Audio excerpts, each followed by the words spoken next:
शिवपुराण श्री रुद्र संहिता पंचम खंड 44वां अध्याय। अंधक की अंधता।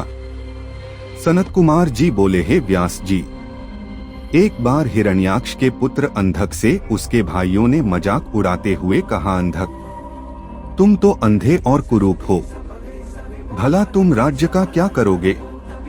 दैत्यराज हिरण्याक्ष तो मूर्ख थे, जो भगवान शिव की इतनी कठोर तपस्या कर उन्हें प्रसन्न करके भी तुम जैसा कुरूप, नेत्रहीन और बेडौल पुत्र वरदान में प्राप्त किया।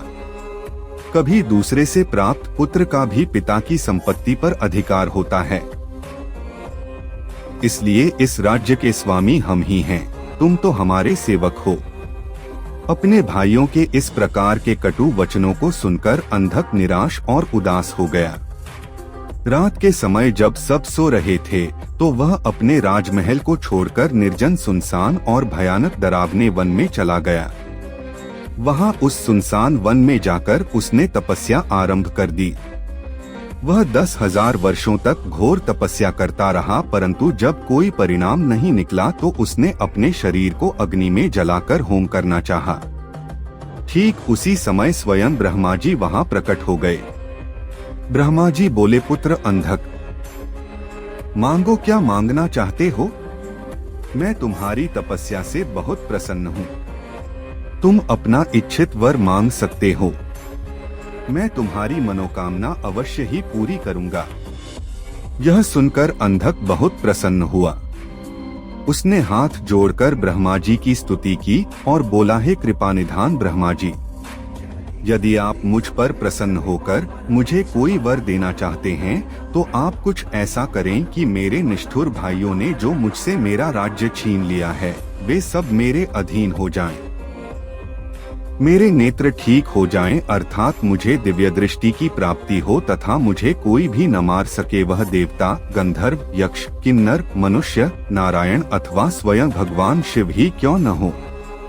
अंधक के इन वचनों को सुनकर ब्रह्मा जी बोले, हे अंधक, तुम्हारे द्वारा कही हुई दोनों बातों को मैं स्वीकार करता हूँ, परंतु इस संसार में कोई भी अजर अमर नहीं है। सभी को एक न एक दिन काल का ग्रास बनना पड़ता है। मैं सिर्फ तुम्हारी इतनी मदद कर सकता हूँ कि जिस प्रकार की और सके हाथ से तुम चाहो अपनी मृत्यु प्राप्त कर सकते हो। तब ब्रह्मा जी के वचन सुनकर अंधक कुछ देर के लिए सोच में डूब गया। फिर बोला, हे प्रभु, तीनों कालों की उत्तम, मध्यम और नीच नारियों में से जो भी नारी सबकी जननी हो, सब में रत्न हो, जो सब मनुष्यों के लिए दुर्लभ तथा शरीर व मन के लिए अगम्य है, उसको अपने सामने पाकर जब मेरे अंदर काम भावना उत्पन्न हो उसी समय मेरा नाश हो। इस प्रकार का वरदान सुनकर ब्रह्मा जी ने तथास्तु कहा और उससे बोले, दैत्येंद्र, तेरे सभी वचन अवश्य ही पूरे होंगे, अब तू जाकर अपना राज्य संभाल। ब्रह्मा जी के वचन सुनकर अंधक बोला, हे भगवान, अब मेरा शरीर इस लायक नहीं रहा कि मैं युद्ध कर सकूं। अब तो मेरे शरीर में सिर्फ नसें और हड्डियां ही बची हैं। अब मैं कैसे युद्ध कर पाऊंगा और अपनी शत्रु सेना को परास्त कर पाऊंगा? इस प्रकार के वचनों को सुनकर ब्रह्मा जी मुस्कुराए और उन्होंने अंधक के शरीर का स्पर्श किया। उनके स्पर्श करते ही अंधक का शरीर भरा पूरा हो गया। अब वह परम शक्तिशाली योद्धा जान पड़ता था, जिसके सामने अच्छे से अच्छा वीर भी न टिक पाए। इस प्रकार अंधक को मनोवांछित वर देकर ब्रह्मा जी वहां से अंतर्धान हो गए। तत्पश्चात अंधक भी प्रसन्नता पूर्वक अपने घर की ओर चल दिया। जब अंधक ने अपने राज्य में प्रवेश किया तो यह जानकर कि अंधक को ब्रह्मा जी से वरदान प्राप्त हुआ है, सारे दानव उसके वश में होकर उसके दास बनकर रहने लगे।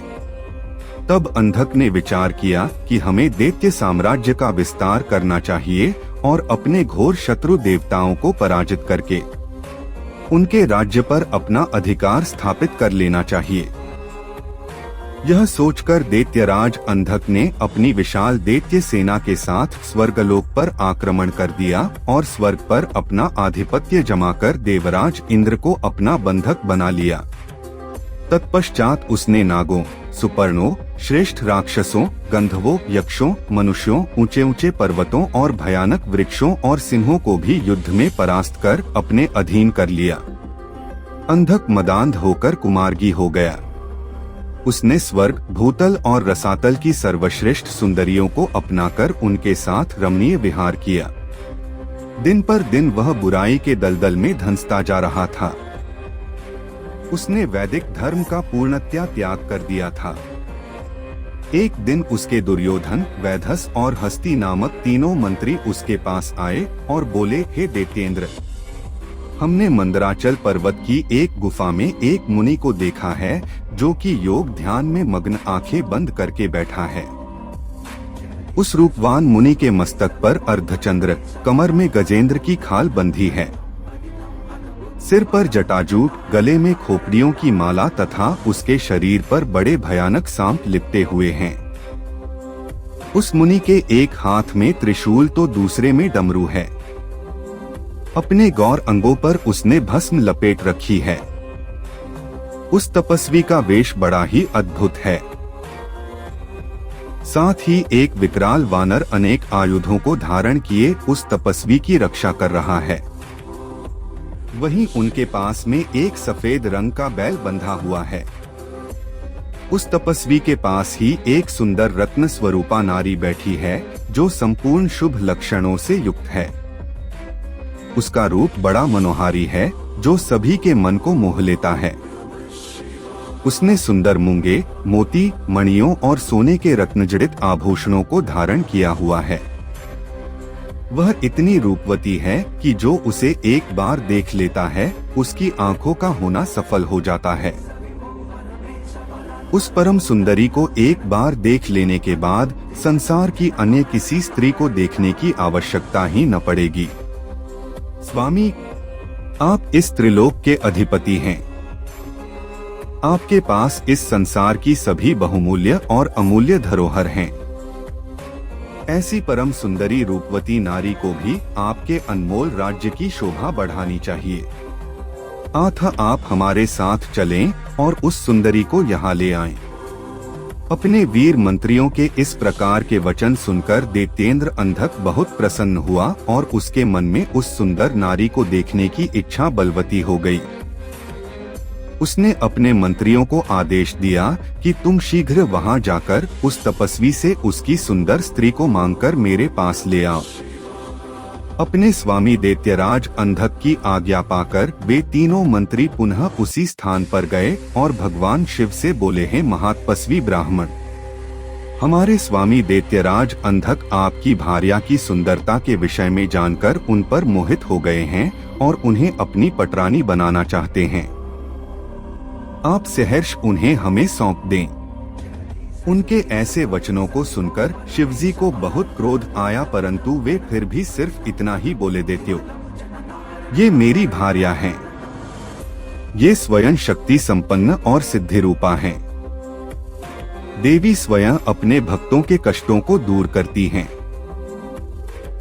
आप अपनी परेशानी इन्हें बताइए, ये अवश्य ही आपके दुखों को दूर करेंगी। भगवान शिव के ये वचन सुनकर क्रोधित और मदांध दैत्य और कुछ न बोले और वहां से वापस आ गए। तब दैत्यराज अंधक को उन्होंने वहां घटित हुई सारी बातें बढ़ा चढ़ाकर बताई, जिन्हें सुनकर दैत्येंद्र का क्रोध 7वें आसमान पर चढ़ गया। तब वह मूढ़ बुद्धि दैत्य सुंदरी को देखने के लिए आतुर हो उठा। उसने स्वयं वहां जाकर उस रत्नों में सर्वश्रेष्ठ रत्न को अपने साथ लाने का निश्चय किया।